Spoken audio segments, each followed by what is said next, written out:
একটা কথা বলি আপনাদেরকে। এই যে যে লোকটা আওয়ামী লীগের লোক পিঠে টাচ করে করে কথা বলতেছে, উচ্চ কণ্ঠ একটু কমাও।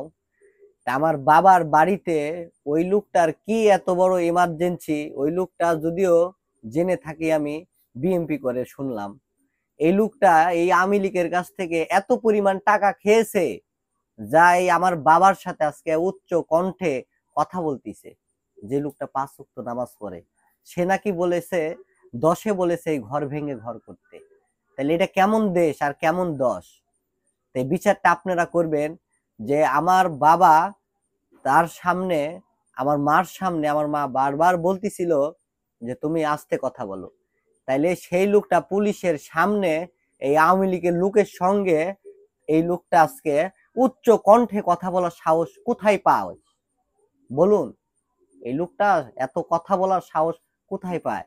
যদি সেই অপরাধ যদি সে না করে, সে যদি সৎ লোক হয়, এর তো কোনো এই জায়গাতে আসার কোনো দরকার নেই। যদি এসে থাকে, ন্যায্য কথা বলো, অন্যায় কেন বলো?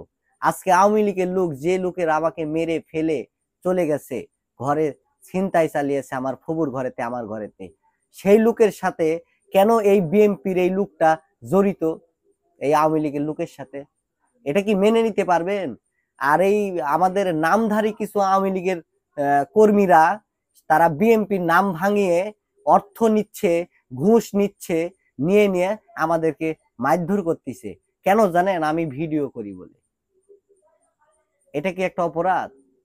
তাহলে আমার এই বাবার সামনে যদি এত বছর পরে আমার এই বাবা এই বাড়িতে আসিছে, তার সাথে এত উচ্চ কণ্ঠে কথা বলা, এটা মেনে নেওয়ার মতো নয়। আর যে এই একটা কথা বলি আপনাদেরকে, শুনে রাখুন সবাই।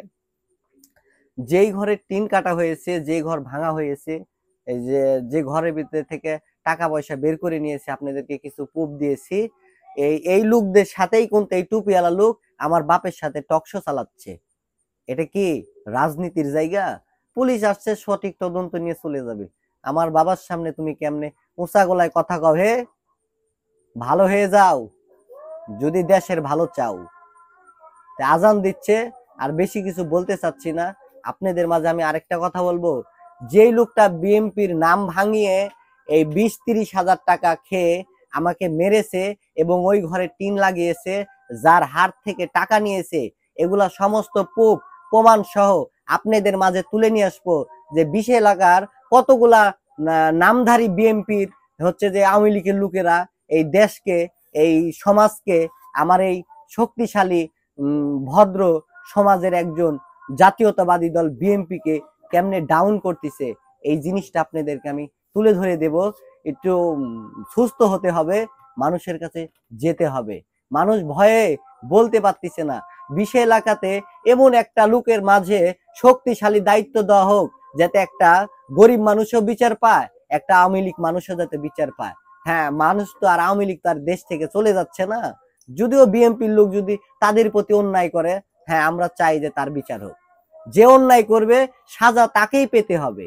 আপনি অন্যায় করবেন, আপনি সাজা পাবেন। আমি বিএনপি করি, বারবার বলতেছি, আমি অন্যায় করলে আমার বিচার হবে না, আমার ফাঁসি হোক, আমি চাই। কারণ অন্যায় যে করবে সাজা সেই পাবে। ভিডিওগুলো আপনাদের মাঝে আমি নিয়ে আসছি।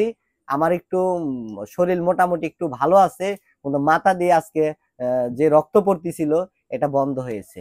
সবাই আমার জন্য দোয়া করবেন। আসসালামু আলাইকুম।